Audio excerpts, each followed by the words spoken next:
सुल्तान के लिए संदेश 75 year limit by RSS chief Suresh Iyer ji करें।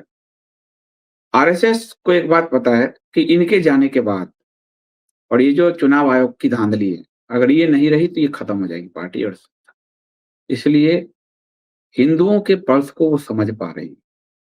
घर-घर, गाँव-गाँव उनके कार्यकर्ता जाते हैं। तो अब सनातनी हिंदुओं की संख्या बढ़ रही है। ये बहुत बड़ी बात है।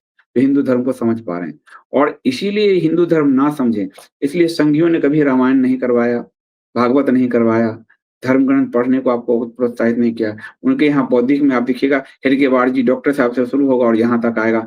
आप पर इतिहास की चर्चा वो नहीं करेंगे, इतिहास की बात नहीं करेंगे। इतिहास को इतना तोड़-मरोड़ के पेश किया है।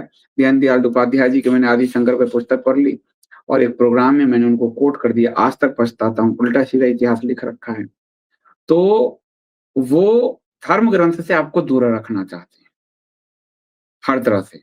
इसलिए वो और वो जो है वो जो हिंदुओं की संख्या बढ़ रही है, सनातनी हिंदुओं की, इस बात को वो पल्स नोट कर रहे हैं। उनको मालूम है कि डैमेज बहुत बड़ा हो चुका है। चुनाव आयोग से हम कब तक जीतने रहेंगे।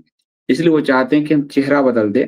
जैसे कहीं गुस्सा हो रहा है, मतलब गुजरात में है, तो मुख्यमंत्री का चेहरा बदल दो।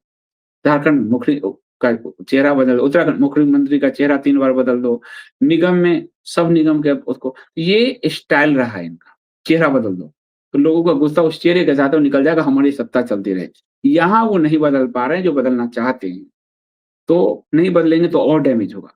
इसलिए पूरा मंथन चल रहा है, चेहरा बदल दो ताकि फिर से भाजपा की सरकार चलती रहे जो है लगातार। तो इसी प्रयास में है, लेकिन टोटल जड़ ही नरेंद्र मोदी ने उतने नहीं, जितना वो जड़ बीज संघ ही खराब है। जो भी आएगा वो मोदी के रास्ते पे ही चलेगा क्योंकि वही संघ का बीज है। मुस्लिम तुष्टीकरण, गजवाए हिंद, भारत का इस्लामाइजेशन।